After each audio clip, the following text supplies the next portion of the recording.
Hoy me duele, Andrés, ver a Colombia, de verdad, veo a Colombia camino a un abismo. Soy un profundo crítico de Petro por muchas razones, pero tendré que encontrar una o dos cosas que hizo bien. Imagínense que el mismo metro que estamos haciendo en Bogotá es el mismo que hay en Addis Abeba, en Etiopía. Sí le digo una cosa, ahí solo hay unos tipos que tienen mérito, el soldado y el policía que van y ponen el pecho. ¿Vos cómo terminás en, en un almacén de dron en Ucrania? Y ese es el otro favor que le voy a pedir.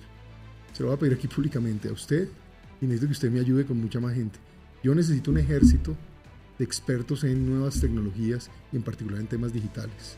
El 73%, según el estudio de Naciones Unidas, del oro que produce Colombia es ilegal.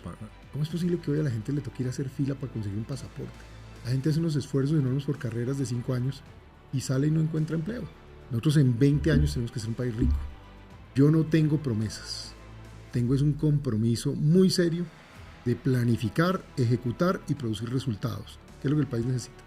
Mis amigos me preguntan, Bilbao, ¿por qué te metes a hacer una locura como entrevistar candidatos presidenciales donde cuando entrevistas al de la derecha, los de la izquierda te van a querer matar? Y cuando entrevistas al de la izquierda, los de la derecha te van a querer matar. Pues muy sencillo, porque hay que dar ejemplo. Y lo primero que hay que hacer para dar ejemplo es conversar. Aquí estamos haciendo otra forma de dar ejemplo. Se da una situación en Colombia en la que los emprendedores y emprendedoras de alto impacto de tecnología viven en un ecosistema súper colaborativo. Nosotros nos mega ayudamos y eso no pasa ni en Argentina, ni en México, ni en Chile. Pregúntale a cualquier persona. El ecosistema de emprendimiento de alto impacto de Colombia es súper colaborativo. De este lado está el Estado y en el Estado prácticamente nadie o son muy pocos los emprendedores y emprendedoras que medio se parecen a mí que colaboran con el Estado. Entonces es mi opinión que uno de los recursos más fuertes que puede tener esta nación es lograr que el ecosistema de emprendimiento de alto impacto y de tecnología trabaje con el Estado. Y lo que yo espero y aspiro es que cuando algunos emprendedores o algunas emprendedoras top vean estos crespos hablando con unos políticos, digan, ve, de pronto hay algo que hacer ahí y nos pongamos la 10 y trabajemos un poquito juntos por este país.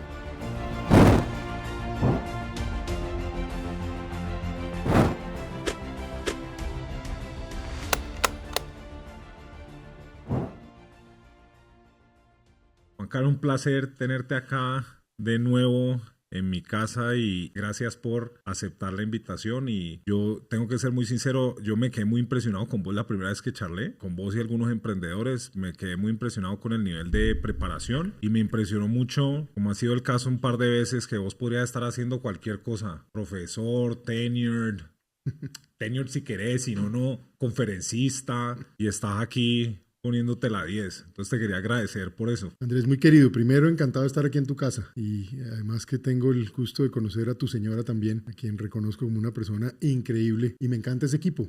Ese es el tipo de equipo que necesita bueno. Colombia. Está bueno. Porque hacer equipo es un poquito de diversidad, gente diferente. Sí, total. Tú eres un tipo emprendedor, empresario, experto en tecnología. Ella es una persona de política pública, amante de las cosas del servicio público, en fin. Entonces, me encantó ese equipo. Sí, está muy chévere. Mira, gracias por tus palabras. Yo estoy aquí por amor. Ahí sí que es cierto. Si a mí me preguntan cuál es su causa, el amor por la patria, el amor por Colombia. Así nos crearon. Yo vengo de un hogar militar. Nosotros en los hogares militares debo reconocer que nos inyectan como una dosis adicional de amor por el país. Y tal vez porque nos tocaba ver a nuestros padres básicamente dejarlo todo por ir a servir, enterrar muertos que no tendrían por qué morir y por supuesto le dan a uno como ese sentimiento de amor. Pero más allá de eso, mira, yo creo que todos los colombianos son muy patriotas. Yo cuando viajo por el mundo, en los años que estaba afuera, yo no veo nunca un colombiano que no esté todo el tiempo hablando de Colombia. Es una obsesión que tenemos los colombianos, es como que todo es Colombia, Colombia, Colombia. Lo que no hemos sido buenos es organizándonos. Porque tenemos el patriotismo, tenemos el talento, tenemos los recursos naturales inagotables. No nos organizamos. Todos queremos ser líderes y ahí es donde tenemos que buscar un liderazgo colectivo, ser capaces de integrarnos entre distintas visiones para poder sacar este país adelante. Hoy me duele, Andrés, ver a Colombia, de verdad, veo a Colombia camino a un abismo. Y es absurdo. Es como cuando yo hablo de esto con expertos internacionales, me dicen, hombre, Colombia es el país que más oportunidades puede tener, o uno de los 10 que más oportunidades puede tener en el mundo. Pues para que no seamos los únicos, somos de los que más, que tenemos todo. Un mercado grande, 55 millones de personas, sí. Celulares, 80 millones de celulares. Este es un país digital. No nos hemos dado cuenta y no lo reconocemos porque hay de todo por hacer en eso, incluso para resolver problemas. Y no perder de vista pues que tenemos energía, petróleo, gas, agua carbón, la que quieras, agua la que queramos, minerales, lo que minerales, quieras, oro, luminosidad, cobre, la que luminosidad, quieras. lo que uno quiera, lo que uno quiera. Y 42 millones de hectáreas cultivables según la FAO, de las cuales solamente usamos 9 millones en cultivo y como 6 millones en ganado. Conclusión, hay 30 millones de hectáreas para meter comida y convertir este país primero en uno que nunca tiene hambre. A mí eso me duele también y me da coraje de que haya gente que realmente solo come una vez al día, que viven sin un baño. Para gente como tú, como yo y la mayoría de personas es casi absurdo cómo vive uno sin baño y sin luz. Pero... Bueno, pues 6 millones de colombianos viven así y 17 millones viven en pobreza. Entonces, eso no le puede pasar a un país que tiene todo lo que tenemos.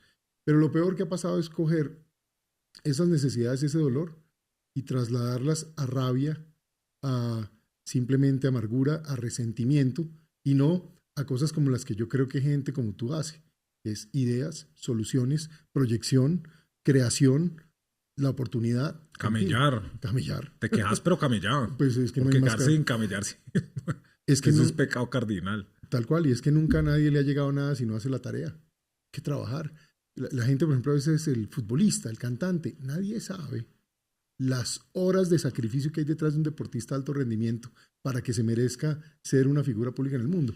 Esos megacantantes que tenemos, yo conozco algunos de ellos, la vida sacrificada que les toca. Eso es trabajo y trabajo para hablar de esos. Y el resto de ciudadanos comunes y corrientes, así sin tanto talento como yo, ¿qué nos toca? Pues trabajar toda la vida para ir alcanzando metas. Y sabe que además disfrutarlo. También es justo, ¿no? Decir que uno no puede perder la perspectiva de muchas personas en el país. Hay gente que hoy, por ejemplo, en La Marga, y le voy a dar este ejemplo. Estaba con un señor que se llama Edison en Cartagena el otro día. Edison me estaba manejando y me ha manejado varias veces. Un señor muy amable, decente, costeño, querido. Llego yo ese día a Cartagena y le digo, Edison, ¿cómo estás? Hombre, muy bien, estoy contento.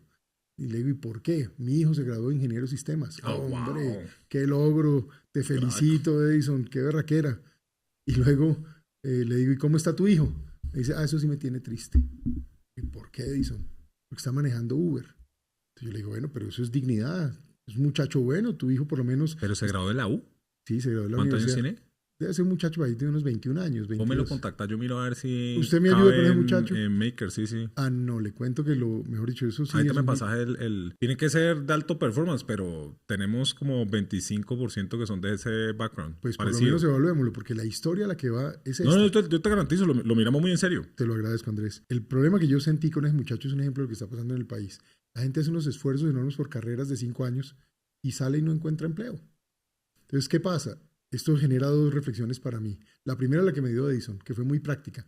Me dijo, yo hubiera sabido que iba a terminar manejando Uber, en lugar de hacer ese esfuerzo para la universidad, hago un esfuerzo para un carro. Y lo pongo a manejar desde el primer día. Entonces dice el tipo, es como práctico. Pero la otra perspectiva es, tenemos que reformar el sistema educativo, porque mira que, y tú eres el experto, y esto tenemos que ser un match, un encuentro entre la oferta y la demanda laboral. La oferta tiene que estar muy bien organizada para los trabajos que van a existir. Entonces ahí no necesariamente necesitamos gente que estudie 5 años, necesitamos que estudie 1 posiblemente, sí. Y que haga lo que llaman aprendizaje a lo largo de la vida. Sí. Es decir, ir metiendo cursos, ir metiendo... Sí. Eso es mucho mejor. Ahora, tenemos que quitarnos una tara, que yo la siento desde mi origen. Por ejemplo, mi abuelita está viva. Abuelita que tengo está que ir viva. Sí, tengo una abuelita, me queda una. Y tengo que ir a verla mañana. He sido súper ingrato porque me metí a esta cosa de recorrer Colombia. Entonces ahora hago todo menos ver a mi familia y me tiene un poquito ya como inquieto. Que no he visto a mi papá hace 15 días, a mi abuelita hace como 3 meses. Pecado mortal. Pero bueno, le cuento a mi abuelita. Mi abuelita es una persona que no terminó primaria. Era una persona de origen humilde, campesino, municipio de San Andrés, Santander. Pero ella fue una emprendedora. Es una persona que apunta a comerciar, luego montó su capacidad para construir y entonces ella prosperó. Yo veo, si a estas personas como ella, pues, usando como ejemplo, usted le hubiera dado un poquito de educación, pues se habrían disparado. Claro. Pero otro dato. Claro. ¿Cuál era la obsesión de alguien como ella? Educación. Sacar a sus hijos profesionales. Educación, claro. Ver los cartones de los hijos. Entonces, claro, cuando ya ve mi caso, bueno, para ella es un gran logro, pero ahí tenemos un problema cultural. porque creemos que la palabra ser profesional es la profesión. Entonces todo lo que sea técnico se le mira como si no fuera importante. Aquí tenemos que hacer un cambio cultural. Hay que darle valor como en Alemania. Hay que darle valor como en Alemania, es decir, es tan profesional el ingeniero de sonido que estudió un año como el señor PhD que se dedicó a ser profesor. Estos manes cobran más. Yo estoy seguro que estos manes cobran más, le aseguro. Usted se consigue el ingeniero de sistemas de 5 años por mucho menos. Estas personas tienen conocimiento técnico. Bueno, he desviado la conversación, pero es como echándole me pareció muy interesante el punto y me voy a hacer la tarea y te voy a dar la retroalimentación de qué pasa con el hijo de este man, porque ese man debería tener trabajo, ¿sí? Se le va a poner mucho más difícil en algunos respectos porque ahora con inteligencia artificial están en más problemas los desarrolladores, los junior, porque el junior en Microsoft, en Google, entonces el 30% del código lo está tirando inteligencia artificial y eso va a subir a 70, 80, pero yo siento que hay una oportunidad muy palpable en la que vos coges este man con estas habilidades técnicas y lo pones en un negocio un toquecito más tradicional y pueda ser mejor consumidor de tecnología. Entonces, de pronto no va para el Makers la organización mía, pero seguro que va para conseguir camello. O sea, voy a hacer la tarea y lo hacemos juntos. Yo me consigo los datos y tú me ayudas a ver ese muchacho. Yo un WhatsAppito y ya. Así lo hacemos. Volviendo quería que la gente te conozca un poquitico más. Entonces, quería que en tus palabras vos expreses quién sos vos. Un poquito de tu carrera, tu vida y de tu motivación. Ya hablaste principalmente. Sí. Bueno, pues, Andrés, yo soy un colombiano común y corriente de una familia común y corriente. La describo. Del lado de mi padre, 150 años de historia militar. Eso sí, hay una cosa de una tradición y de un sentir por el país. Ahí hubo hasta un bisabuelo mío que yo admiro mucho porque fue un hombre que hizo historia, un tipo tranquilo, humilde. Fue el coronel en esa época, después general, que comandó las tropas colombianas cuando tuvimos la guerra con el Perú hace casi 100 años, en el año 32. Y entonces este hombre se lleva un destacamento que se llama el destacamento Putumayo, se llamó así. Salió de Bogotá, se llevó un batallón, llegó a Neiva, recogió otro batallón y luego llegaron hasta el Putumayo, todo por tierra. Imagínate cómo sería esa selva, esa gesta. Llegan hasta el río Putumayo y cruzan al Perú y se toman territorio peruano para que nos devolvieran después Leticia. Para negociar. Exactamente, para negociar, pero el que hace la vuelta de irse a tomar el territorio peruano es el bisabuelo mío, el general Rico. Entonces, bueno, esas son historias de vida y de familia.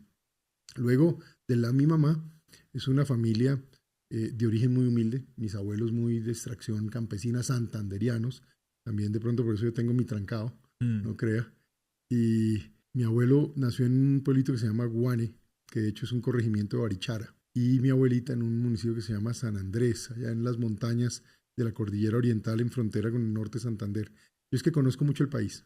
Sí, yo me desordeno, pero empiezo a decir, yo me conozco esta geografía porque la han dado toda, porque me encanta además, me fascina, mi Colombia no hay como esto. Pero bueno, resumen, de ese mundo sale una persona que es... Tengo que hacer una interrupción porque vos decís, dale. Colombia no hay como esto, pero no te está haciendo justicia a lo que has viajado. O sea, vos decís, Colombia no hay como esto, pero dame países que conoces más o menos bien. No, pues casi todos, yo he viajado por todo el mundo. Sabes que, por ejemplo, en Estados Unidos, que he estado como estudiante, como en la Junta del Banco Mundial estuve en un tiempo, luego estuve de embajador, estos años de profesor en juntas en Estados Unidos. Con los mismos americanos discuto porque conozco más estados de Estados Unidos y ciudades que ellos mismos, claro. Pero ha sido por la ruta que me tocó. No, he estado en todos lados, en Europa, en casi todos los países, en África, en Asia. Me ha impresionado mucho conocer China, Singapur, Corea, Japón, en fin. Y sin embargo, Colombia te parece un mega hit. No hay como el nuestro. El otro día estuve en Finlandia y de hecho fui con mi hija, porque he estado redactando un libro que espero poder publicar al final de este año sobre casos de éxito, países que eran pobres, más pobres que el nuestro, con menos recursos y hoy son... Entonces se está metiendo el viaje, Entonces voy... Corea, todo el sudeste asiático, vas para Finlandia. Así es, entonces estuve en Finlandia, hice un viaje bonito a Dinamarca y a Finlandia, pero el de Finlandia fue muy interesante porque Finlandia tiene un récord que es considerado el país más feliz del mundo. Sí. Entonces uno llega a Finlandia y uno dice, pero estos tipos felices ¿de dónde? Y todo un primo, ¿no? Claro. Y entonces también, y aprendí una cosa que es que hay dos cosas distintas. Una cosa es la alegría Yo creo que es la felicidad. La alegría es lo que nosotros tenemos. Sí. O A sea, pesar de... exacto, y el esa alegría entusiasmo. colombiana donde uno se ríe hasta los problemas, a todos le sacamos un chiste, un meme. La felicidad es tranquilidad, es certeza, es sensación de éxito. O sea, Entonces, la novia del colegio y la mujer. más o menos, Mm. más o menos, Andrés. Pero el resumen es, esta gente llegó a entender la felicidad a partir de, uno, de como sociedad haber hecho acuerdos. Por ejemplo, tienen el mejor sistema de educación del mundo. Y ese fue un objetivo. Entonces, le voy a contar esto que se va a sorprender. Me reuní con el jefe de gabinete del presidente, tipo muy inteligente, que seguramente va a ser presidente en unos años. Hablé con él largo. Luego me reunió él con el canciller. Hablé largo. Hablamos del tema de educación. Y luego me fui a hablar con la oposición. Entonces era la exministra de Educación, que incluso en la coalición se supone el partido más de izquierda de Finlandia. Cuando hablamos de educación, me dijo lo mismo que me dijo el tipo de derecha. Claro. Entonces, ¿qué pasa? Es que eso no te debería sorprender. Bueno, O sea, a nosotros colombianos sí, porque aquí es como que el uno quiere construir, el otro quiere destruir. ¿No? Allá claro, y es... construye sobre la base de destruir lo que hizo el otro, ¿no? Claro. Que me han nadado que siempre hay 3 minutos de una intervención de 6 a decir que hice el otro mal. Exacto. Es como de que era vamos a trabajar. Exacto, es como... Y eso, por ejemplo, mire, ya desordené esta conversación porque no le respondí a la pregunta. Pero mi desorden es, si Dios me tiene para ser presidente y la gente me lleva allá, yo voy a ser presidente de todos los colombianos, de todos sin excepción. Y mire, yo soy un profundo crítico de Petro por muchas razones, pero tendré que encontrar una o dos cosas que hizo bien. Yo te doy un par. Por ejemplo, aunque mentira es que yo cada vez que digo eso, sacan un reel de esta vaina y me comienzan a cagar. Pero vos ves la reforma laboral y hay unas partes de la reforma en la que permiso para ir al médico. O sea, hay unas vainas que uno dice como que qué vergüenza que nosotros como país no hayamos hecho. Ahora, cuando miras la vaina en completo, pues sí, hay 500,000 vainas para mejorar y para cambiar lo que sea. Yo lo que no perdono de lo que él hace es que todo es exacerbar rabia, que todo es crear resentimiento y es mucho hablar y poco hacer. Y yo soy exactamente de la otra escuela. Hagamos. Es que me impresiona. Buscamos resultados. Yo te pregunto de quién sos vos y pues, un marica normal sacaría, no sé, profesor de... ¿Te hubieras tirado, no sé, 15 marcas? 20 marcas. No, yo soy un colombiano del común ¿de cuál común, güey? El común no tiene ni chimba. Vos de común no tenés nada. De hecho, a mí me ha impresionado mucho el nivel de preparación. Y yo te lo digo que vos y otro, y yo me reúno con mucho, vos y otro, que tiene como se les ve como la cancha políglota, por decirlo de alguna forma, o más como renacentista. ¿Sí me entiendes? Porque uno habla con vos y uno diría, no, me cae en bala, pues, o súper simplificando la conversación. Pero es cero bala, sí. Si miras otro aspecto de vos, es economía pura. Economía pura. Pura, o sea, es como, ¿sí? Y miras, y cuando hablas de todos estos temas, vos estás hablando de todo el pueblo. O sea, de sacar toda la vuelta adelante. Eso sin llegar a diplomacia y que nos queremos llevar con los gringos bien. La discusión como que es muy sencilla. Por el lado tuyo, ¿sí me entendés? Ahí me estás dando... A mí me gustaría como que... Voy a hacer los hilos, entonces voy a echarme porque es que está siendo injusto con vos mismo. Es la sensación que tengo. No, pues querido, y gracias por darme la oportunidad al final de contar las cosas. Yo creo que decía, o sea, hablé de mi origen familiar, es más como por mostrar que al final todos somos gente común y corriente, ¿no? Y demás. Sí he sido una persona muy afortunada, Andrés, y tal vez ese es otro tema que yo siento obligación. Y algún día discutía con mi señor y me decía, pero ¿por qué está obligado? ¿Quién lo obliga? Pero yo siento obligación con Colombia. Yo digo, ¿cómo es posible que a mí me haya pasado? Todo lo que me ha pasado, yo no puedo hacer algo para devolverle a mi país. Entonces, miren, yo he tenido como 3 mundos, ¿sí? El mundo, llamémosla, del sector privado. Entonces, sí estuve mucho en el sector privado y agradezco haber estado en eso. Trabajé en la Federación de Cafeteros, trabajé en la Asociación Bancaria. Incluso fui el vicepresidente técnico que tuvo la asociación como más joven en su momento. Eso fue chévere porque era muy economista. Después, bueno, fui banquero de inversión y economista en Citigroup, tanto en Colombia como en Estados Unidos. Eso fue interesante. Estuve también en la Junta del Banco Mundial. En la Junta Directiva del Banco Mundial. Eso fue muy importante porque fue entender el mundo, la conexión entre lo público y lo privado, desde una perspectiva global. pero hablando de temas ya no tan como eran los míos, que era financiero, digamos, el típico economista ortodoxo. No, aquí hay que ayudar. Educación, claro. Salud, emprendimiento, tecnología, infraestructura. Eso fue interesante. Sí, el retorno a segundo plano. Retorno a segundo plano. Y luego fui presidente Pro Bogotá, aquí en Bogotá, que fue muy interesante porque fue sentarme a pensar en el desarrollo de una ciudad. Entonces hasta dejamos un documento hecho que yo critico a nuestros gobiernos en general, a todos, por nuestra falta de visión de largo plazo y planeación. Entonces allí en Pro Bogotá dejamos eso, el documento 2051, que es una visión sobre de una vez las 9 líneas de metro que tiene que tener Bogotá y no de a una, de a un poquito, todos los metrocables. Por sacar una línea. No, qué peleadera. Es que no hay derecho. Sí, ahí sí, hablando de sitios donde he viajado, imagínense que el mismo metro que estamos haciendo en Bogotá es el mismo que hay en Addis Abeba, en Etiopía. Y lo hicieron los mismos chinos. Y yo cuando fui allá, ya estaba hecho. Sí, yo tengo un parcero, lo conozco. Y yo estaba medio aterrado porque yo decía, no, pero esta vaina, o sea, ¿cómo es posible que no han hecho más líneas? Y uno se queja de África y mira a otros países como con desdén, pero aquí nos falta también apostarle a unas visiones de largo plazo donde no importe qué político llegue, usted al final va haciendo lo que se necesita. ¿Sí? Y ya el tono es y me de gusta momento. mucho que tenga ese sector privado porque yo creo que sí, este es un prejuicio mío, pero si solo has estado en política que suma cero, Sí. Y entonces el uno va a joder al otro y etcétera, etcétera, etcétera, pues es difícil ver esos, entre comillas, consensos que son como obvios, ¿no? Y que lo llaman políticas de Estado, pero eso debería ser sentido común en muchos respectos, ¿no? Ahora te echo un cuento más adelantico sobre lo que me encontré en los países que he visitado, qué es lo que hace que se desarrollen. Y pues son por lo menos parámetros. Pero ¿sabes qué podemos hacer con eso? Yo te tengo una pregunta que creo que sirve para eso y es, ¿cómo es la Colombia que te imaginas al final de tu mandato? Siendo vos presidente. Ahora se la cuento. Años. Voy a ordenarme. Listo, va. Y no me voy a dejar desordenar más porque estoy muy desordenado. Voy a terminar en como la carrera. Entonces privado, entonces Bogotá. Y una cosa adicional que hice, ¿no? Yo he sido pequeño empresario. No he sido un gran empresario.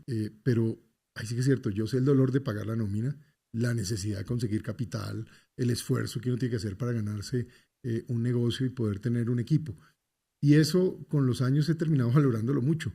Porque si bien es cierto, no he conseguido gran prosperidad, tengo tranquilidad en que cualquiera puede meterse y construir empresa. Eso es importante.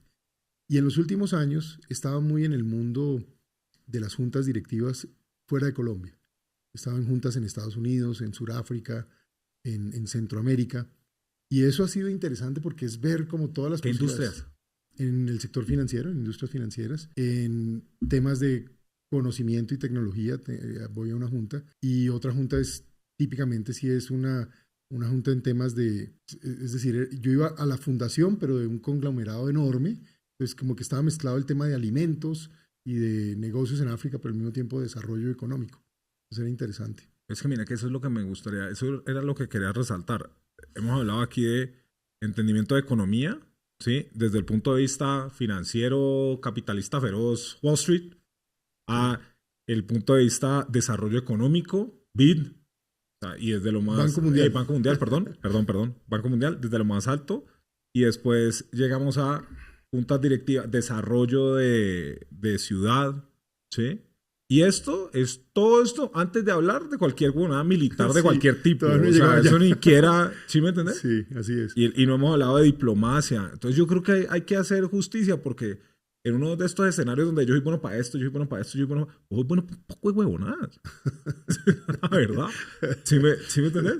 Sí, por lo menos estaban muchas. Lo de bueno lo intentamos. No, pero no te pones ninguno. Y yo no entiendo, pero Liz, de pronto es que eso conseguí más votos así. Yo no sé, eso es de resaltar de verdad. De pronto uno tiene sus arrogancias y ha aprendido también a tener humildades. Visto ya. A tener humildades porque también la vida le ha enseñado a uno. Eso es lo otro, ¿no? Yo ya no soy ningún muchacho. Es un tipo de 53 años que en general todo me ha salido bien, pero he tenido una que otra que no, y entonces uno aprende también de eso. Qué bueno. Eso es importante también, ¿eh? Listo, eso lo pone uno a aterrizar. Entonces, vamos en las juntas. En la junta. Entonces termino esa parte privada y remato aquí con la parte de educación, porque yo al final, que tú ya lo has dicho, yo soy economista. Eso es lo que yo soy. Yo me gradué con honores de economía en la Universidad Javeriana. Hice mi primera maestría en economía también, y después hice dos más, una en estudios estratégicos y otra en políticas públicas. esas dos en el exterior. Entonces, pues eso me da un poquito como toda esa perspectiva. Me meto en el mundo académico y luego paso por la diplomacia y el servicio público. En lo académico, desde muy jovencito era profesor. En el colegio tuve dos vivencias que las voy a contar aquí. Una que era juicioso, era re nerdo. Ni sabía bailar, hermano. ¿Verdad? La peor cosa que a mí me podía pasar en una fiesta de 15 años. En Cali te hubieran matado. No, me habían matado. Pues, no te habían matado, pero no hubieras sobrevivido. No, pues aquí imagínate cómo me tocó. Era duro. Entonces esa parte fue dura, pero mientras tanto leía. Yo me sabía el almanaque mundial, le puedo decir. Okay. En serio. Cada quien con sus habilidades. Esas eran las mías en esa época. Pues bueno, muy metido en eso. Y imagínense que en el último año nosotros prestábamos servicio militar en el colegio.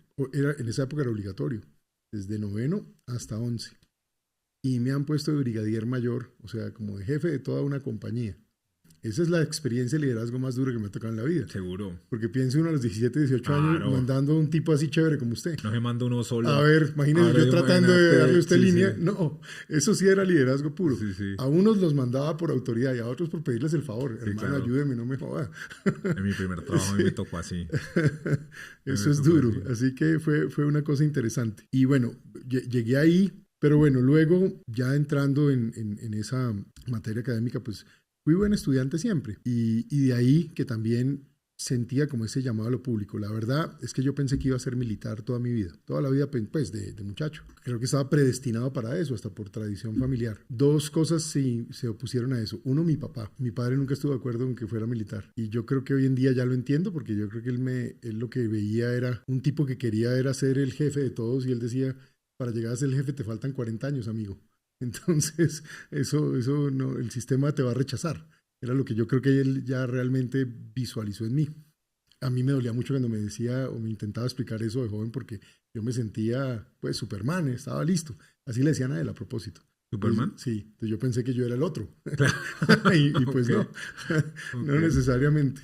Bueno, avanzando entonces, de todas maneras, por ese gusto, por el país, por la milicia, de muchacho yo vivía en todos lados. Como pasa con estas familias militares. Yo viví en Palmira, en Armenia, en Santa Marta, en Barranquilla, Puerto Berrío, La Guajira, Melgar, Tolemaida, por todos lados. Entonces eso le da a uno también un sentido de país.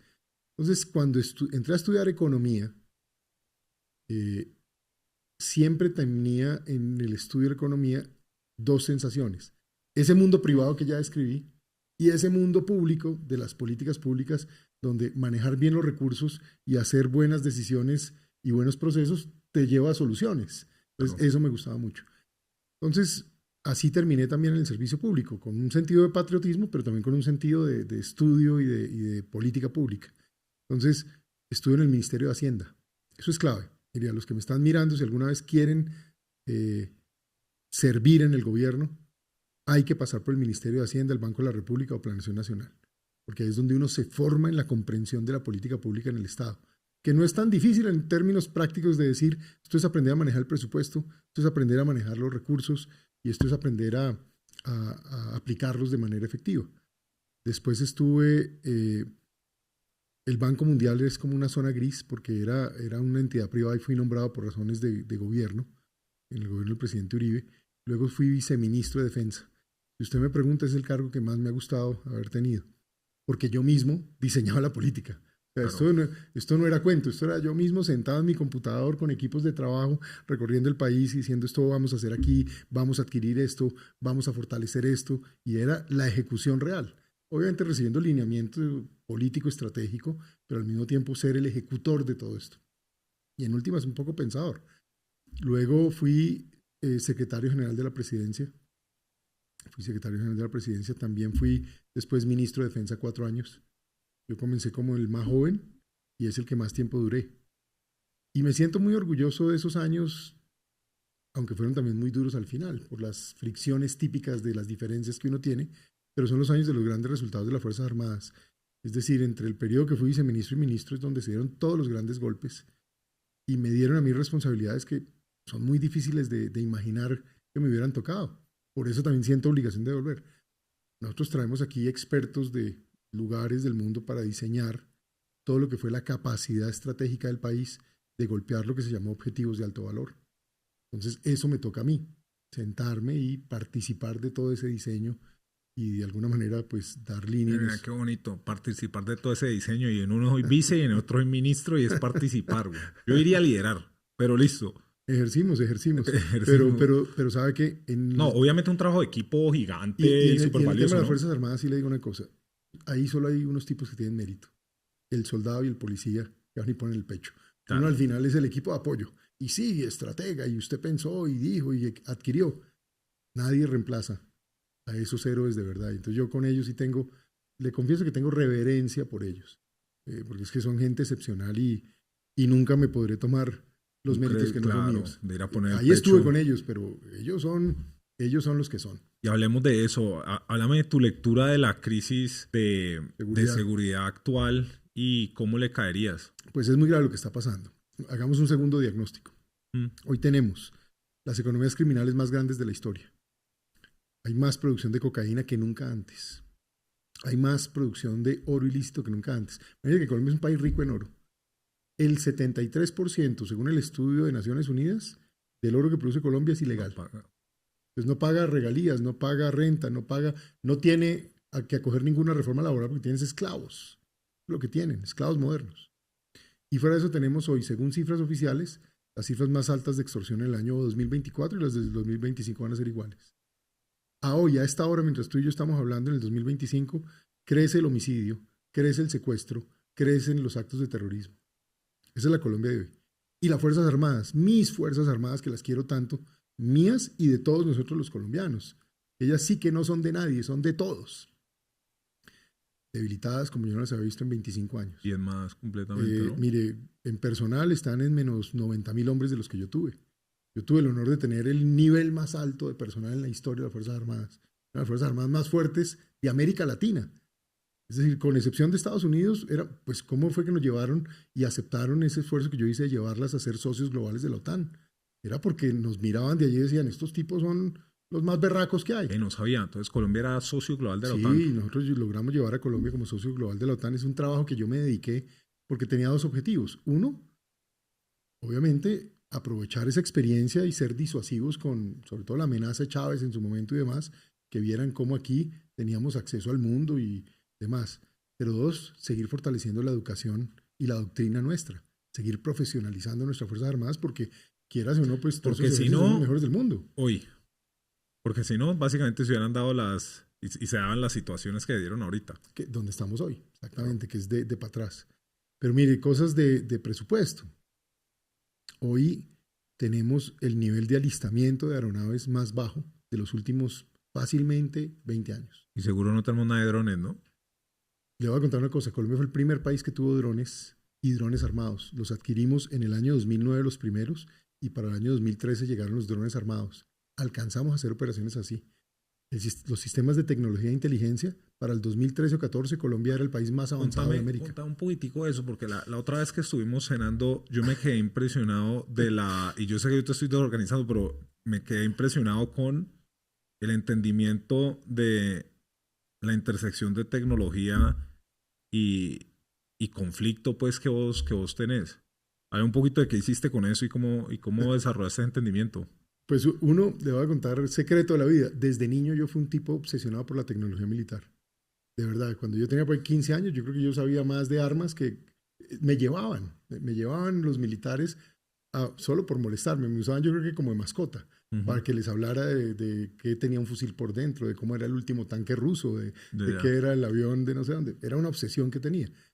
Cuando llegué a mis funciones como viceministro y ministro, pues como que retomé esos temas y obviamente ya hablando con expertos de verdad, nuestros militares y policías. ¿Israelíes y gringos? Y obviamente trajimos israelitas, trajimos americanos, trajimos los británicos, incluso con los españoles yo tuve mucha relación, pues porque son gente con más recursos y más avances.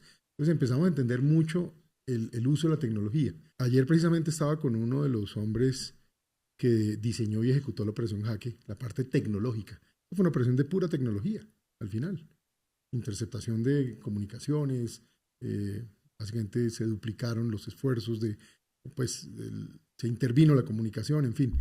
Otro día explicamos ese tema en detalle cómo fue. Pero el resumen es, esos tipos eran los que venían ya con las ideas y buscaban las soluciones tecnológicas. Y ahí, Andrés, desde ya le digo, y se lo pido como favor, a usted, pero a toda la gente como usted que nos ve y que son gente que les gusta la tecnología, saben la tecnología, y estamos ya, o sea, si hace 10 años podíamos hacer cosas, hoy 10 años después, ¿qué no se puede hacer? Ahora hablamos de cómo contener el problema de la salud, ahora hablamos de cómo básicamente volver a ganar el edge, estar en la frontera de ventaja militar frente al terrorismo y los enemigos de Colombia. Pura tecnología. ¿Sabe dónde estuve el otro día? En Ucrania. Hace un año me invitaron a Ucrania por esta época. Y estuve en Ucrania y me invitaron al batallón de drones. Un poco de muchachos, jovencitos. Apéchame la historia. ¿Vos cómo terminás en un almacén de drones en Ucrania? Que esto en Kiev, me imagino, y está, no, esto en área secreta que nadie sabe dónde queda. Tal cual, más bien en el frente de batalla, que ahí sí, a mí me dicen, ¿usted tiene miedo? Yo digo que yo he ido subiendo el umbral de miedo porque me han tocado muchas vainas. Claramente. Me tocó meterme una vez entre un combate, una vez me volaron en el helipuerto, en fin, como que uno la ha ido subiendo. Pero allá en Ucrania sí sentí miedo. Usted no sabe cuando prenden esas alarmas de bombardeo a las 2 de la mañana y uno está en un hotel y uno dice, ¿yo para dónde cojo? Es decir, ¿y qué tal que esta vaina acierten y caiga aquí? ¿Por qué fui allá? Porque dentro de tantas cosas que hay, yo soy miembro del Diálogo Interamericano en Washington, del Centro Internacional de Estudios Estratégicos, y en esa época era también miembro de la Fundación Brainhurst y de RUSI, que es el centro, el primer think tank del mundo, fue RUSI, creado en Londres. Entonces tienen un área de pensamiento estratégico. Entonces nos llevaron a un grupo de expertos, como a 10, a ayudar a pensar el tema de Ucrania. Y a mí me llevaron muy en el tema de defensa. Entonces fui hasta la frontera. El día anterior había comenzado la operación en el Kursk. O sea, los ucranianos invadieron. Sí, que estaban en contraofensiva. Entonces a mí me llevaron a la unidad de drones que estaba operando ahí. Y entré, no le puedo, ahí sí, ultra secreto todo, pero entré y esto era un poco de gamers, jovencitos, con sillas de gamer, y me mostraron, uno, cómo hacía inteligencia, es decir, cómo le robaban las comunicaciones a estos tipos usando los drones y haciendo código. Otros cogían ese en Data Analytics, todo lo que recogían, y entonces armaban el mapa en Rusia y decían, mire, este tipo que está hablando allá es de tal pueblo, y su familia es esto y esto y esto. O sea, una cosa súper sofisticada. Y luego, ya la aplicación de la fuerza, con uno hace inteligencia, otro mete el dron. Otro manda el dron. Claro. Entonces dice uno, es una cosa increíble. Increíble lo que vi allí. Y mi trabajo fue, con los demás, escribir un memorando para el ministro de Defensa, el canciller y el presidente sobre qué pensábamos que debía ocurrir. Y bueno, ya eso es como otro tema. Estrategia. Sí. Y en digamos, situación de orden público en Colombia, de unas fuerzas militares diezmadas, de bombas en el Valle, y por muchos otros lugares de Colombia, ¿vos cómo afrontarías esta crisis militar? Si yo soy presidente de Colombia, soy el primero que va a todos los problemas, como lo hice cuando era ministro, sin dudarlo, de frente. A mí me duele este pueblo y siento dolor por Colombia, y no podemos permitir que la gente que quiere hacer el mal y la violencia le gane a los que no. Y para eso necesitamos unas Fuerzas Armadas fuertes. Yo sé armar y equipar Fuerzas Armadas y las sé desplegar y sé producir victorias y sé derrotar el terrorismo y la criminalidad. Y lo vamos a hacer. Perdóneme que me ponga emotivo, pero es que yo no tengo duda. Era lo que yo estaba esperando. Yo no tengo duda. Se lo digo de corazón, yo no tengo duda. Yo sé cuál es mi misión en este mundo hoy y cuál es mi misión con Colombia, y es proteger mi país para que este país viva bien. Yo tampoco creo en esa lógica o en esos regímenes que le quieren imponer verdades a la gente. No, yo respeto y quiero la libertad. Me gusta la democracia. Y siento que cuando la gente cierra la puerta de su casa, es su privacidad y que viva la libertad. Cada quien en su vida. Pero cuando sale, todo el mundo tiene que vivir unas reglas, en un orden, respetarse, pero sobre todo, aquellos que creen que usando la violencia se pueden imponer, a eso los derrotamos. Ahí no puede haber punto medio. No puede haber punto medio. Yo creo que el país tiene que haber aprendido esto. Yo pienso llamar al servicio activo 30.000 hombres. El país no llama reservas desde el año 86, yo lo voy a hacer. Y lo voy a hacer porque necesitamos en 60 días tener una Fuerza Armada recuperada, reentrenada y fuerte. Yo me voy para Estados Unidos, apenas he elegido, y haga un acuerdo con Estados Unidos nuevamente, que tiene un componente de seguridad fuerte en materia de inteligencia, en materia de recuperación de aeronaves y en materia de adquisición de nuevas tecnologías. Porque esto es tecnología. Ahora, también tienen ese acuerdo que incluir otros temas para que el país crezca, porque es que esto no es la seguridad por la seguridad, la seguridad para el progreso, la seguridad para que el país avance. Este país tiene todos los minerales críticos de las nuevas tecnologías. Si es inteligencia artificial, son semiconductores. Si es el tema de computación cuántica, al final es el oro, el material crítico. Y si estamos hablando de transición energética y nuevas ideas, pues hombre, el mundo le ha gastado mucho esfuerzo al tema solar y de viento. Colombia tiene como moverse en eso, pero rápido hay que llevarla a la discusión de mini reactores nucleares. Sí, y yo sí, quiero sí. hacer esto. ¿Sí me entiende? Yo siento Nosotros que podríamos hacer eso. Si tuviéramos legislación más o menos sencillita aquí para eso, Se todo el mundo puede. debería venir aquí a hacer esa vuelta. se puede, y quitarnos las taras y pensar en grande. Nosotros somos un país de los Además más que eso es una importantes. tara, o yo siento que es como pura ignorancia. A veces digo yo que es como una tara, como que es una cosa para otros y no para nosotros. Yo digo, todo es para nosotros, todo. Tal vez eso es lo que sí me trae a mí de haber estado siendo profesor en una de las mejores universidades del mundo, o estando sentado en la Junta del Banco Mundial, oyendo estas juntas por todo el mundo, haberme sentado con el rey de Inglaterra y conocer al presidente Trump o al presidente Obama. Es que no siento ningún complejo porque vengo de un país que es una berraquera. Y eso es lo que yo quiero que este país sienta. Y volvamos a tener esa energía y esas ganas. Cuando yo conozco personas como usted, Andrés, y sus colegas, socios, eso me llena más de entusiasmo. Ustedes son jugadores de frontera en el mundo en materia digital. Y ese es el otro favor que le voy a pedir. Se lo voy a pedir aquí públicamente a usted y necesito que usted me ayude con mucha más gente. Yo necesito un ejército de expertos en nuevas tecnologías y en particular en temas digitales. Pero es un ejército para que resuelva problemas. Uno, sin duda, para que me mejore capacidades tecnológicas en seguridad. Por eso cuento esa experiencia de Ucrania. Pero en el tema de salud, ¿qué es el problema de la salud al final? Es un problema de control y es un problema de gasto.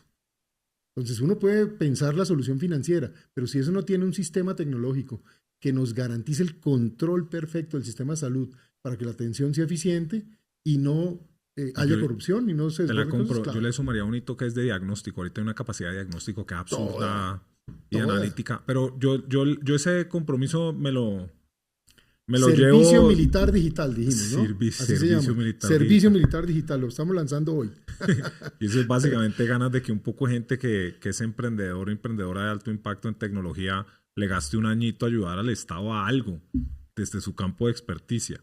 No tiene que ser militar, puede ser salud, educación. Le voy a contar un cuento para entusiasmarlo más. Estando yo embajador en Estados Unidos la primera vez, conocí a una señora que creó una cosa que se llama el Instituto de Educación y Tecnología. Una ONG, una señora adinerada, le heredaron una plata buena, había sido tenista profesional y todo, y ella dijo, yo quiero hacer algo. Y se dedicó a reunirse con un poco de gente de Silicon Valley, gente como usted, los agrupó, y cuando Obama llegó al poder, ella fue y habló con Obama, incluso ella era republicana, ella no era demócrata, pero es una persona que quiere cosas positivas, y convenció a Obama de crear en la Casa Blanca un cargo de básicamente el Chief Technology Officer, de jefe de tecnología del gobierno. Entonces, quien vino es básicamente un tipo que era dueño de una compañía en temas de salud y se vino y se quedó 2 años. Y luego se rotaron el cargo y empezaron a venir gente de Silicon Valley y ellos invitaban básicamente 20, 30 personas de Silicon Valley a sentarse a resolver problemas para el gobierno. Eso hay que Yo hacerlo. conocí ese grupo, eso hay que hacerlo. Nosotros Eso hay que podemos hacerlo. hacer eso. Hay otros ejemplos muy bonitos. El que está diseñando ahorita los servicios digitales del gobierno es uno de los fundadores de Airbnb, por ejemplo. Ahí tiene. Y eso es pura patria. Y digamos que Trump hace unas vainas que a mis amigos latinos, que los de paja, parece ICE, o sea, hay unas vainas re jodidas. Sí, pero en tecnología Hay es un unas berraco. vainas que son muy, muy buenas. Sí, en todo O sea, lo que es el equipo apostar la inversión en tecnócrata. tecnología, el tipo es un berraco. Sí, ¿para qué? y yo ya dije cosas buenas de Petro y dije cosas buenas de Trump. Y si me preguntas por Sí. Chimpi, también tengo cosas buenas para decir. Pero pues yo voy yo. Sí, Y- ese eres tú. yo voy cero de ideología de esto y lo otro. Ve, ¿y cómo fondeamos el tema de los militares? ¿Qué estás pensando ahí? Varias cosas. Lo primero es que toca volver a priorizar. Entonces esto se vuelve una discusión fiscal. Ujú. Graves, vamos a tener un déficit fiscal del 8%. Sí, hablemos de eso, hablemos de El eso. déficit fiscal del 8% es el peor déficit fiscal que yo recuerde tengamos registro. Entonces es gravísimo. 2, además del déficit, la deuda está subiendo al 65%. La deuda pública, 65% del producto total. Y el grado de inversión afectado. El grado de inversión afectado, y eso se traduce en algo que, para los que no conocen de economía, es un tema práctico.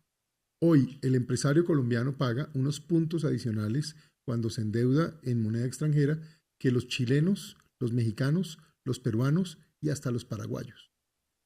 Y los brasileros. Conclusión, costo de competitividad, amigo. Es decir, hoy el país, por no manejar bien sus finanzas públicas, se está volviendo, ya tiene un problema de productividad, pues se está volviendo menos competitivo con sus iguales. Haciendo por definición es menos productivo. Por definición menos productivo. Entonces, eso no nos conviene, hay que arreglar ese problema. ¿Cómo arreglo un problema fiscal? Hay 3 formas, no hay muchas más. Ingresos, gastos o cambiar el denominador. Claro. O sea, crecer claro. la torta. Entonces, por ingresos, usted, obviamente vamos a tener que pensar en una reforma tributaria que nos dé un punto, pero yo le voy a proponer una cosa agresiva al país. Ojo con lo que le voy a decir aquí.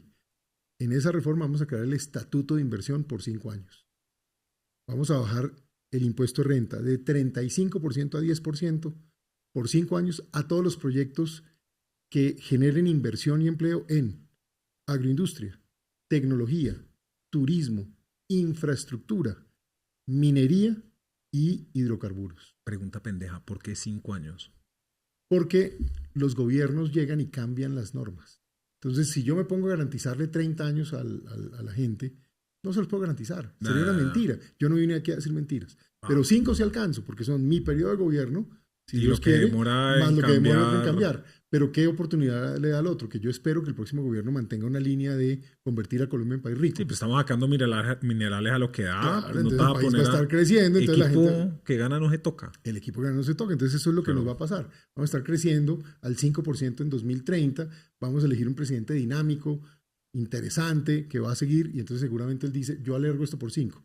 Pero esos primeros 5, en mi opinión, pueden traerle al país inversiones fácilmente por entre 100 y 200 mil millones de dólares. O sea, este país se dispara. Ahora, para eso, seguridad. Entonces, por eso me toca priorizar. Yo haciendo el ajuste... ¿Es impuesto de seguridad o impuesto de guerra? ¿Sabes qué? Mira, yo tuve en mi escritorio, en el año 2006, diseñé el impuesto al patrimonio que se pagó para la seguridad. Y lo hicimos en el periodo del presidente Uribe 2006, 2009 y 10. Ahí el presidente Uribe vuelve y lo presenta y siendo yo ministro lo ejecuto nuevamente en el periodo 11-15.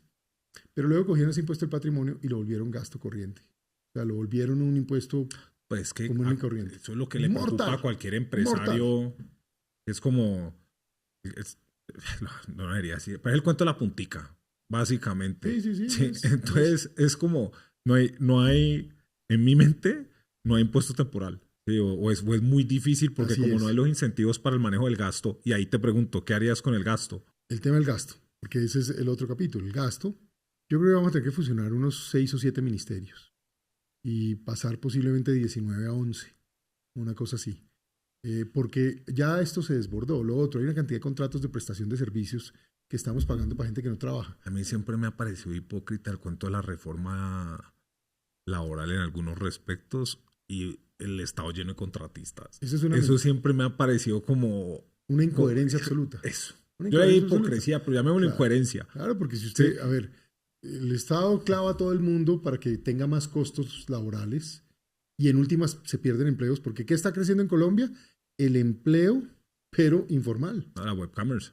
Entonces, sí, terrible. También. Pues muy triste. Eso no me parece que debería ser el mundo ideal. Está reduciéndose el empleo formal y crece el informal.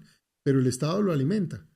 Mire, los gastos de personal pasaron en el 2022 de 35 billones de pesos a 65 billones de pesos hoy. Listo, métale la inflación, todo eso. De todas maneras, hay un crecimiento como del 50% en nómina. ¿Y qué está pasando en el país? Es decir, ¿mejoró la seguridad con eso? Nada. ¿Mejoró la salud? Nada. ¿Mejoraron las pensiones? Tampoco. ¿Mejoró el tema fiscal? Menos. ¿Mejoró las relaciones internacionales? De ninguna manera. ¿El tema energético? Nada. La educación, de últimos, cogen y hacen el análisis OECD. Los PISA, sí.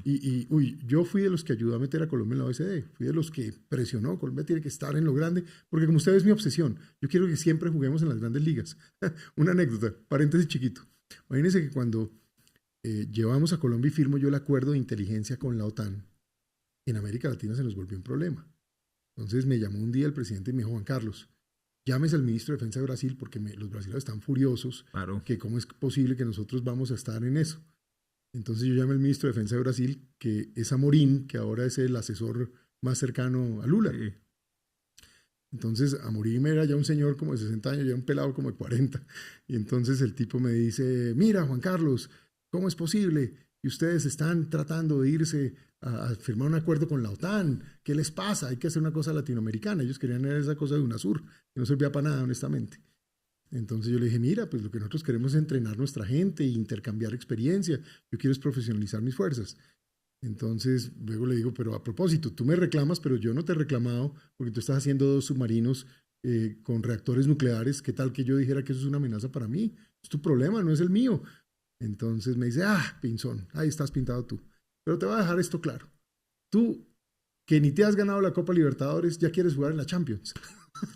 Sí, mira que eso es muy importante los brasileños. Y si yo tuviera que adivinar, si yo pudiera escoger como 3 cosas que le pasaran a Colombia que estuvieran como que fueran plausibles, la primera que yo cogería es que no ganáramos el Mundial.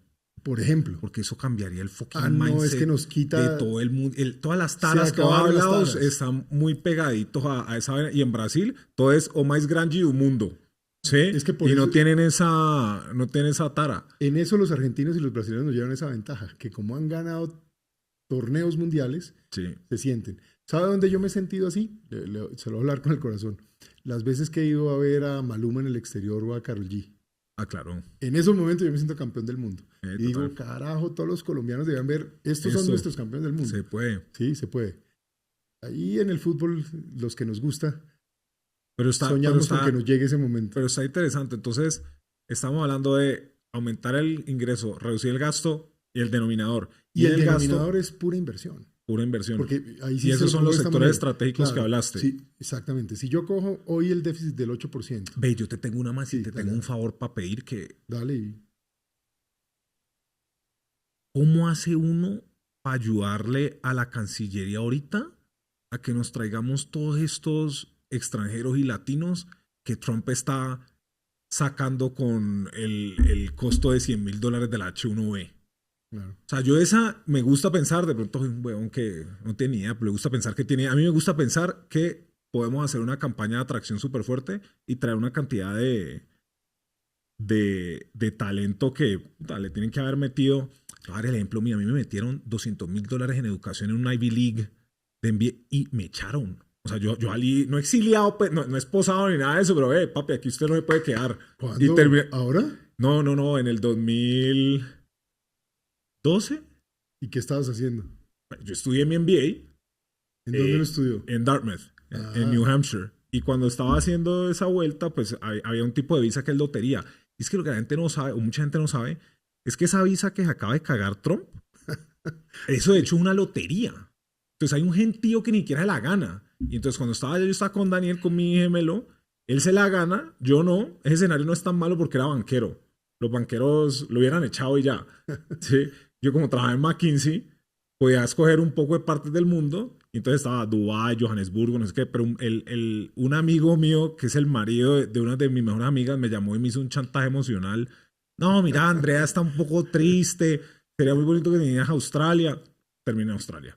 Pero el punto es más que hay una cantidad de gente que Estados Unidos educa súper top, que ya estaba dejando perder y ahorita mega se va a perder. Y entonces tenemos una ventana como de 2-3 añitos para traer un gentío de esos. Sí. Y yo creo que eso se podría hacer muy fácil. Yo creo que esa es una muy buena idea. Mire, cuando en ese viaje que hice a Ucrania también, y estuve en Ucrania, Estonia, incluso hablando con la gente de Finlandia, por ejemplo, los finlandeses tienen una política y es que le dan no solo visas de trabajo, sino incluso incentivos económicos al supertalento para que vaya a trabajar las empresas, sobre todo de frontera tecnológica y digamos de innovación.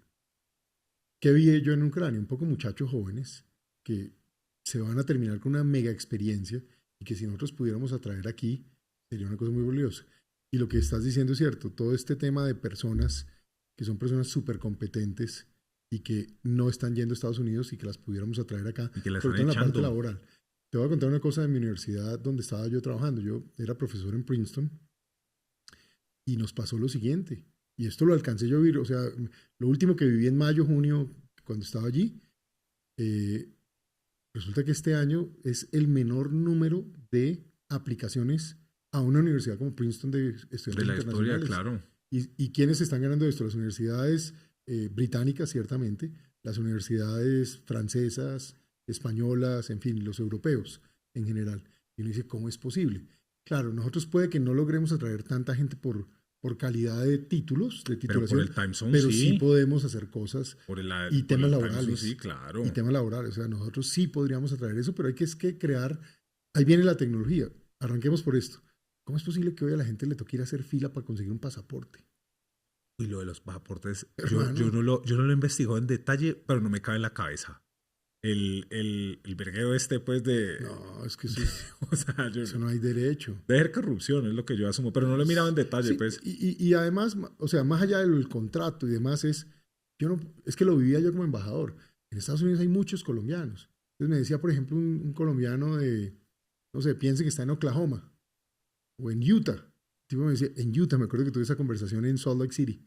Entonces me dice una señora colombiana, sí. Me dice, ya, oiga, mire, yo tengo que sacar mi pasaporte y me toca ir a Dallas.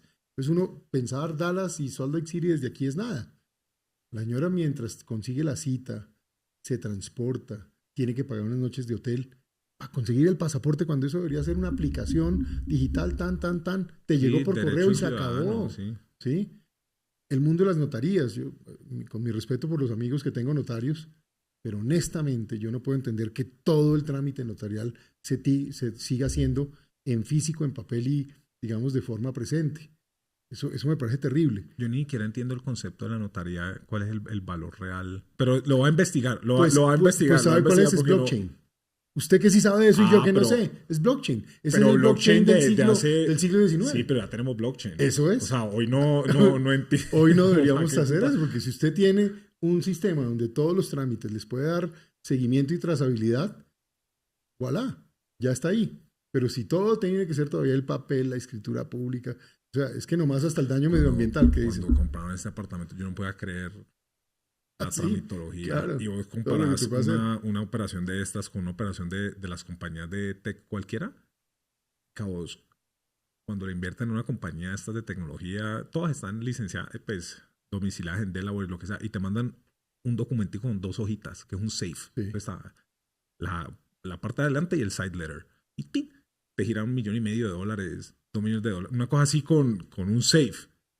Anda a comprar una casa de 100 millones de pesos y mira la de vueltas que te toca hacer. Es impresionante. Es impresionante. Y por ejemplo, otro tema de tecnología interesante. Colombia es un país que no tiene bien definido básicamente los títulos de las tierras a lo largo y ancho del país. Y le devolvieron esa responsabilidad a los municipios. Los municipios son los que tienen que hacer el catastro. ¿Y con qué capacidad? Ninguna. Cuando esto es un tema que uno debe coger, es una gente muy seria que le debe llevar uno al IGAC y meter esto, todo es tecnología geoespacial. Sí, ese es cero completo. Vea, háblame de eso, agro, la UAV. ¿Te metes con eso o no te metes? Es que no hay alternativa. Mire, la única manera de que los campesinos tengan dinero en el país es que industrialicemos el campo. Y yo le doy ejemplos porque ya son cosas que viví. ¿Qué le decís a la gente que se cree la idea de que con la microtierra y que con, ¿cómo es que le llaman a eso? Asociaciones o con agrupaciones se puede hacer economía de escala? Con cooperativas se puede. Eso sí está probado porque, por ejemplo, todo el tema de la palma en el Catatumbo, que es lo único que funciona bien allá, o la palma en el Cesar, sur de Bolívar, sí funciona. Y sí funciona esa asociación de campesinos. En últimas, el café también. El café, la gente puede tener parcelas relativamente pequeñas, pero hay un concentrador que es la Federación de Cafeteros que le da estabilidad al precio, le da asistencia técnica, entonces le da una viabilidad a un negocio de talla global. Pero cuando a la gente le dicen, mire, yo le entrego una tierra y no le doy ni siquiera para hacer tecnificación, no le doy nada, pues en este país afortunadamente usted donde bota algo produce. Sí, algo sale, sí. Pero saca yuca, y esa yuca, ¿qué hace la gente con eso? Le toca irse a un mercado a 2 horas, 3 horas, 4 horas, no produce nada. O sea, es una tragedia, eso es empobrecimiento permanente. Mire, siendo embajador en Estados Unidos, tuve el honor con mi equipo de trabajo de lograr meter 4 productos colombianos que yo veo hoy son diferenciales. El aguacate Hass. Colombia no exportaba un aguacate a Estados Unidos, hoy es una industria. El limón Tahití, no exportábamos un limón, hoy es una industria. El mango está por terminar de desarrollarse, pero el mango que aquí se da en cualquier palo de cualquier finca. En toda la costa. Ahí está, en la costa. Magdalena Medio, mire, usted va a las fincas de Puerto Berrío, Puerto Parra, todo eso no hay sino mango. Pues, todo esto para decir, y la uchuva.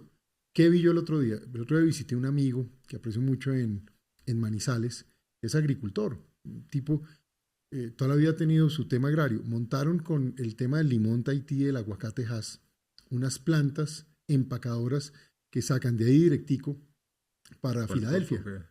Exportan todo para Filadelfia. Llegué y encontré 300 muchachos. ¿Quiénes son los 300 muchachos? 300 muchachos de origen campesino, del mismo sector, que estarían en una parcela sacando yuca o café a precio de nada, y aquí en cambio se meten casi 2 salarios mínimos por participar ya del proceso agroindustrial. Esto se puede. Y no olvidemos, ahora que hablamos de Brasil, Brasil hace 20 años cambió la historia de la capacidad de producción de alimentos en el mundo y se convirtió en la megapotencia alimentaria en esa zona del norte de Brasil que se llama el Cerrado Brasilero. Lo que hicieron fue un plan de tecnificación, y esa tecnificación obviamente pasa por riegos, pasa por calidades y demás. Entonces, yo viví en Brasil mucho rato y tengo casa en Brasil, pues yo hablo portugués.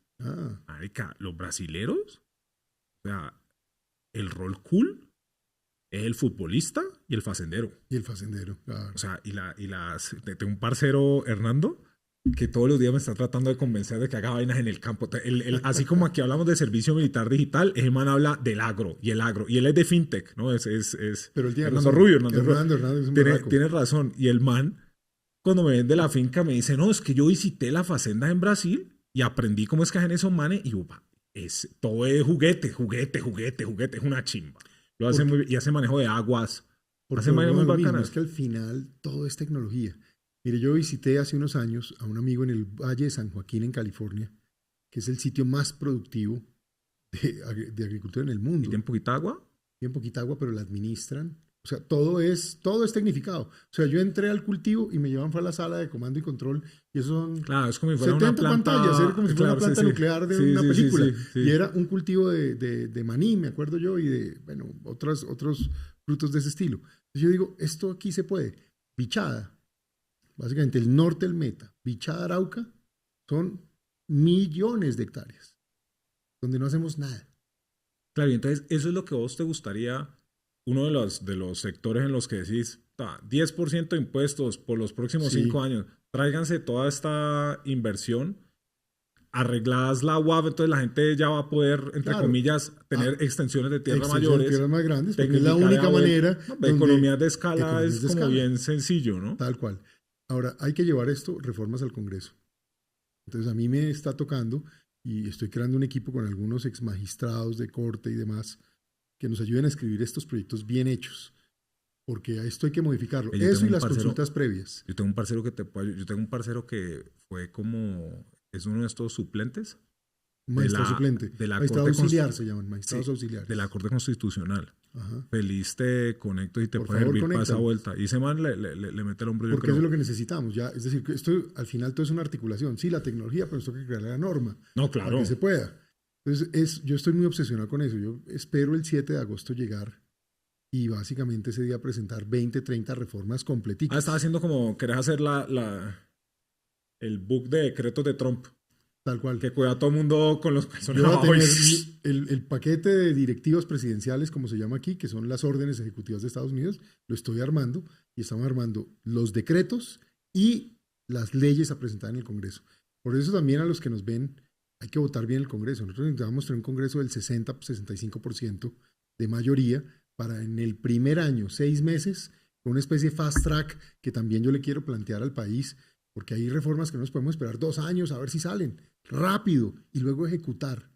Y yo, para eso sí soy bueno, pero háblame, ejecutar y perseguir. ¿Cómo sería una reforma de esta fast track, de mi ignorancia, en un entorno político en el que ahí está metiendo una reforma a la política también? ¿O cómo logras un fast track ahí? Pues hay 2 cosas. Uno, meter las normas por su camino normal. Recuerda, para que sepas, una ley uno la puede sacar en un periodo de Congreso, es decir, 6 meses, los 5 meses que opera.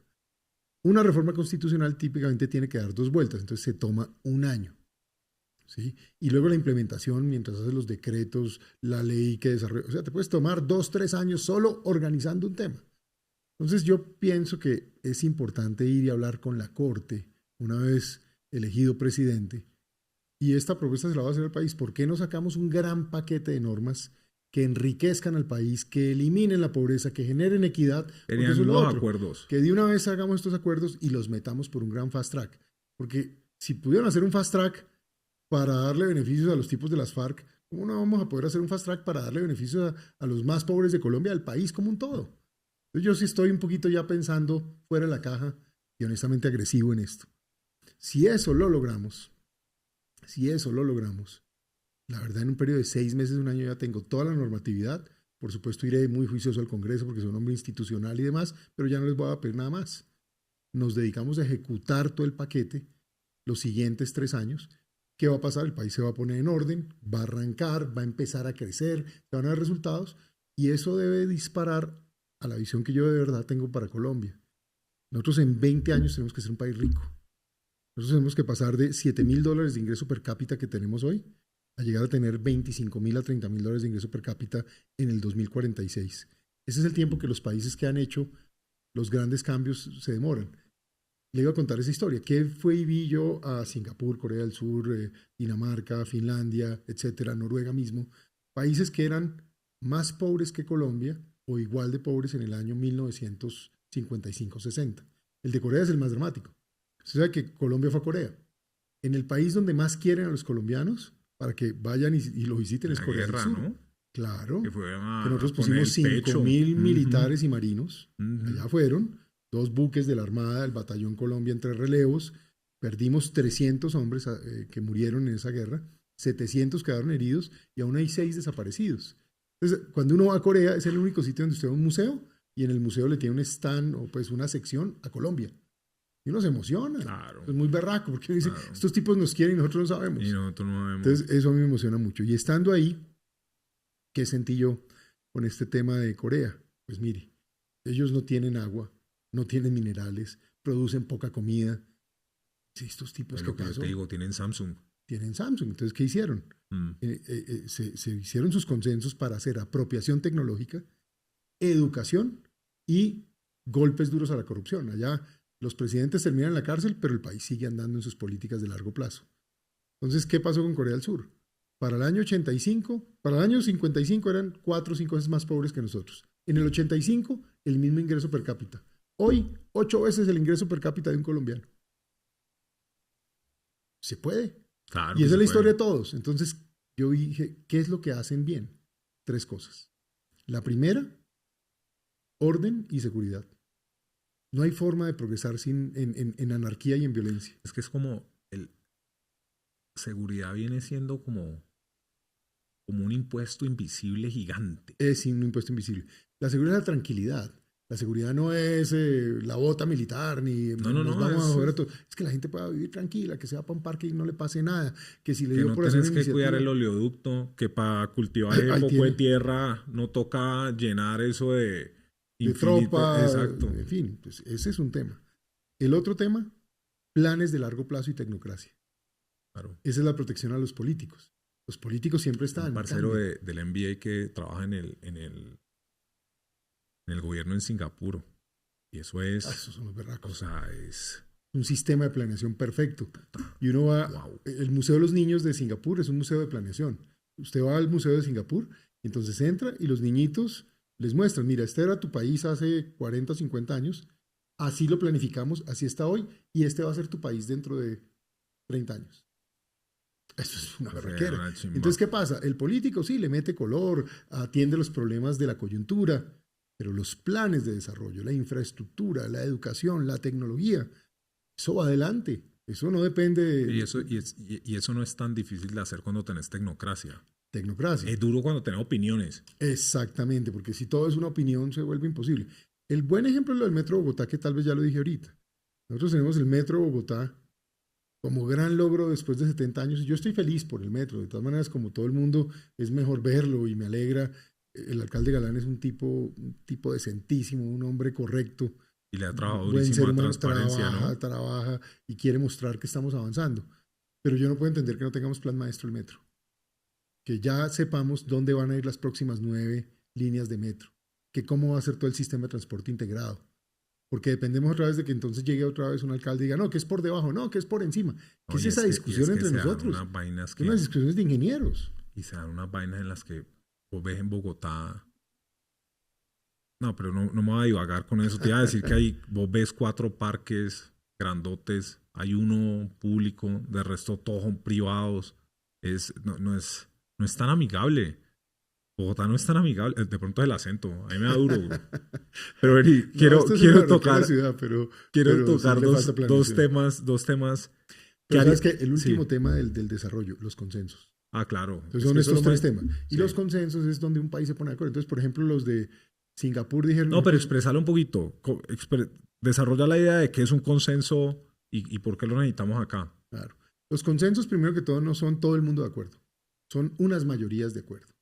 Y es muy importante porque es distintos puntos de vista. Usando el ejemplo de Finlandia fue lo que vi. La señora de izquierda radical con el señor conservador, cuando se habla de educación, no tienen diferencia. Porque se pusieron de acuerdo que para que ese país sea importante, sea rico y logre protegerse incluso de las amenazas que tiene, en el caso de Rusia, tienen que tener un capital humano de primera. Y esa es una obsesión como nación. Lo vi uno en Noruega. Noruega era de los nórdicos el único país que iba camino al comunismo. O sea, para 1965 esos tipos estaban medio comunistoides y ya estaban en eso y se encuentran el petróleo del Mar del Norte en el año 71, hace 53 años. ¿Qué hacen con eso? Lo meten de una vez a un fondo soberano y se dedican a hacer una planificación de invertir en tecnología. Un fondo increíble, más berraco del mundo. Qué vaina bien manejada. ¿Y con eso qué tienen? Seguridad social garantizada, pensiones garantizadas, ingresos altísimos, pero fueron capaces de invertir en las tecnologías del futuro. Entonces, Noruega, siendo hoy un país que vive del petróleo, se va a dar el lujo de ser el primer país cero emisiones en el mundo en el año 2030, según el plan. Claro.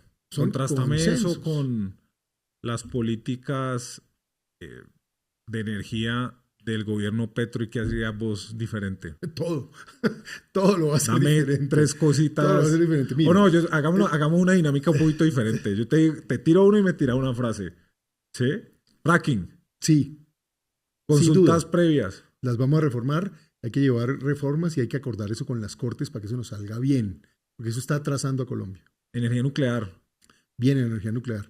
Y va a formar parte del nuevo acuerdo con Estados Unidos. Eólica.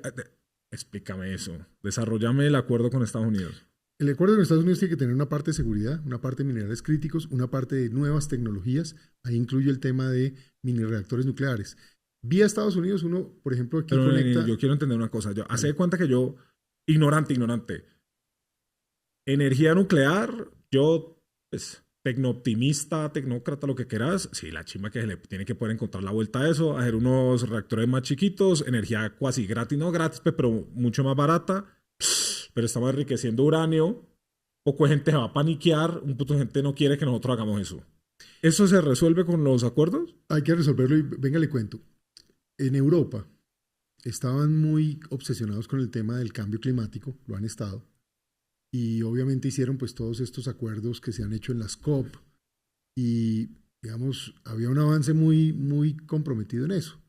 Incluso los alemanes se fueron muy lejos y cambiaron buena parte de su energía por gas. Pero ¿cuál era la fuente del gas? O es todavía Rusia. Claro. Y metieron mucho tema eólico. Este gigante que volaron. Claro.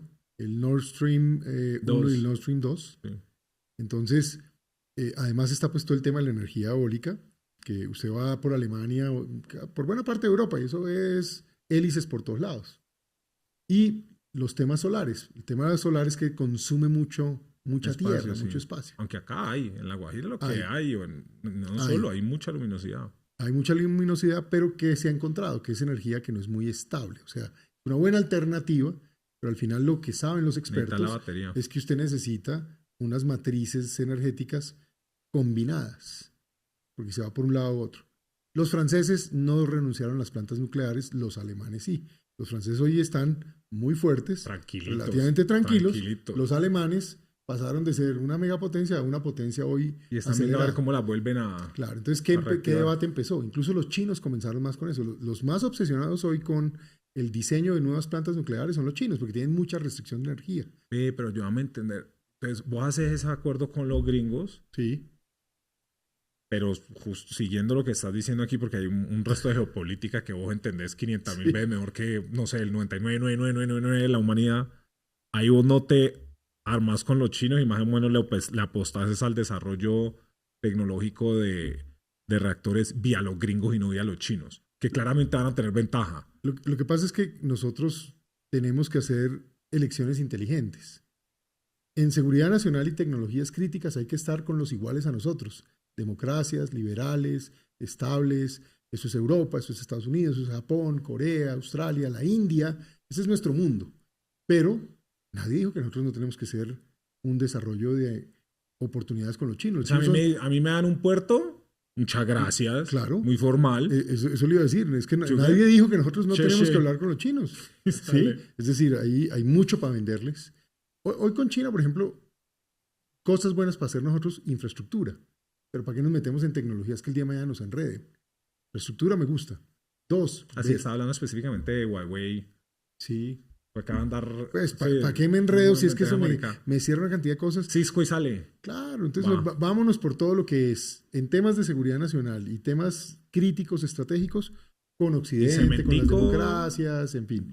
Y en tema que sea infraestructura y venta de productos, China es un mercado increíble y podemos hacer 1000 cosas con ellos. Desarrollos educativos, desarrollo social, 1000 cosas podemos hacer.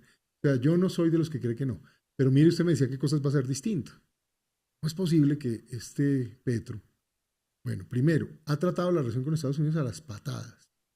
Entonces uno dice, bueno, es que es muy inteligente, se va a ir para China. Hombre, el tipo va a China y va al mismo tiempo que Lula y que Boric, que no es que sean mis santos de mi devoción. ¿Para qué le digo yo? No me gustan mucho tampoco. Pero esos tipos son serios porque van como países serios. Entonces van y cada uno lleva a sus ministros a firmar todo tipo de acuerdos y van con 100 empresarios cada uno. Porque al final la importancia de cualquier relación es qué negocios se van a hacer y qué cosas se pueden hacer. El señor Petro va con la señora Sarabia. Se fue toda nuestra delegación. Es como quedamos frente a los chinos. Tipos no son serios. O sea, quedamos como Maduro. Y peor, porque al menos Maduro cuando ha ido a China eso monta un despliegue televisivo. Este en cambio se va allá, sale en mala condición física, no desarrolla negocios, no lleva equipos de empresarios. Porque odia a la Andy. Porque es que los empresarios, eso es pura ideología y pura destrucción. Por supuesto que si yo soy presidente, voy a ir a firmar estos acuerdos con los países grandes. Hay que ir a la India, por ejemplo. Tuve esta semana una comida con posiblemente el próximo primer ministro de la India.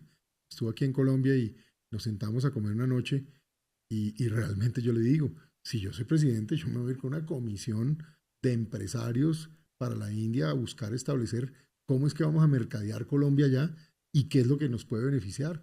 Esa es la economía más dinámica del mundo hoy y va a ser la más grande en tamaño por los próximos 100 o 200 años.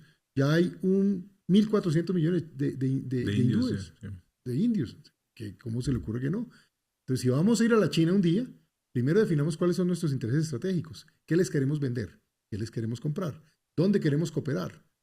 Ese es el pensamiento estratégico. Y de pronto desde yo hago parte del equipo fundador de Colombia Tech Week y ahorita nos estamos enfocando mucho en traccionar inversión extranjera con foco en tecnología. Pero hemos visto que como estamos tanto inversionista, esto toca crecerlo y organizar de alguna forma y traer estos macroproyectos. Porque hay muchas ganas desde el mundo árabe, de los árabes que les encanta hacer su soft power. O sea, te dejan vivir, es más tranquilo y ellos entienden, ¿no? Donde hay comercio no hay guerra. Tal cual. Entonces, está bien interesante. Juan Carlos, yo no quiero dejar de aprovechar la oportunidad para que vos le des a la audiencia un mensaje en cuanto a por qué vos sentís que sos la persona indicada para dirigir el país y para que lo piensen en esos respectos y cerremos con ese mensaje fuerte hacia los colombianos. Pues Andrés, muchas gracias primero por esta invitación y he pasado muy bien y como yo creo que la audiencia se dio cuenta, estamos felices conversando. Sí, felices. Me di cuenta que no estamos realmente haciendo una tarea, sino disfrutando esta conversación. Gracias por eso. Miren, yo siento esa posibilidad de ser presidente hoy, primero porque tengo la experiencia, está aquí acumulada, no hay tiempo de improvisar y estoy listo para tomar el control del país. Mañana a las 6 de la mañana, si tuviera que hacerlo, mañana comienzo a gobernar. Y lo digo sin pretensiones, pero con prudencia. Estoy listo para eso. La vida me dio entrenamiento en los temas críticos, en seguridad, en materia económica, en materia de conocimiento del Estado, en materia de salud incluso, y por supuesto en las relaciones internacionales, en particular en esa alianza con Estados Unidos. Entonces, estoy listo para eso. Lo segundo, porque tengo visión. Me he dedicado a estudiar los temas. Vengo precisamente de estar dedicado a ver cómo vamos a hacer de Colombia un país fuerte, poderoso, rico, un país donde la gente tenga más oportunidades y llevemos a cero la pobreza, porque realmente logramos que el país avance. En particular la pobreza extrema, creo que la podemos eliminar en los próximos 5 o 6 años. Eso me parece que es vital. 3, realmente porque puedo unir. Yo soy una persona de posiciones firmes, la gente conoce que este puño de hierro está aprobado en lo que tiene que hacerse, pero al mismo tiempo tengo la mano tendida, el corazón grande y comprometido, y puedo hablar con muchos sectores porque yo no voy a ser presidente de un grupo de personas o para un grupo de amigos, voy a ser el presidente de todos los colombianos. Y quiero es que Colombia como Colombia progrese. Esa capacidad de unir creo que es vital en este momento. Y mi punto final es, amo profundamente a Colombia. Estoy listo para hacer esto y me he preparado para cumplirle al país. Yo no tengo promesas. Tengo es un compromiso muy serio de planificar, ejecutar y producir resultados, que es lo que el país necesita. Me encanta.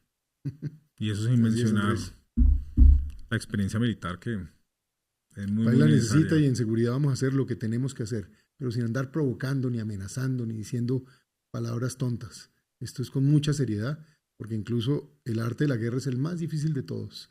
Te lo digo por experiencia. Yo oigo a que mucha gente le fascina hablar de eso, poca gente ha visto esa cara y ahí estamos. Sí, ¿no? Y como siempre en lo que nosotros te podamos ayudar, y cuando yo hablo de nosotros, ahorita un poco de nosotros, ¿no? Porque familia, gemelos, un poco de emprendedores, pero la idea es que ojalá hagas parte, yo sé que vos querés ser presidente, y ojalá seas o no, que estés mega involucrado. Sí, y me imagino que es durísimo, pues, cuando ya no ves, porque no tienes toda la visión, pues, pero ojalá que estés mega involucrado y en cualquiera de los escenarios, bien sea presidente o no, a la orden para lo que necesites. Andrés, muchas gracias. Mi mensaje para usted y para gente como está ustedes, uno, sigan haciendo patria, sigan creando empleo, sigan innovando, sigan sin esos límites que mucha gente tiene, ustedes no los tienen. O sea, ustedes son pensadores en grande, así que háganlo por sus vidas, por sus familias, pero por amor a Colombia, que sé que lo tienen todo. Y no se le olvide que vamos a crear el servicio militar digital. Y hay que hacer esa vuelta. Eso así hay que aquí vamos a estar en eso. Si este gobierno llega y va a llegar, vamos a estar en eso. Juan Carlos, muchas gracias de nuevo. Lo pasé muy bien.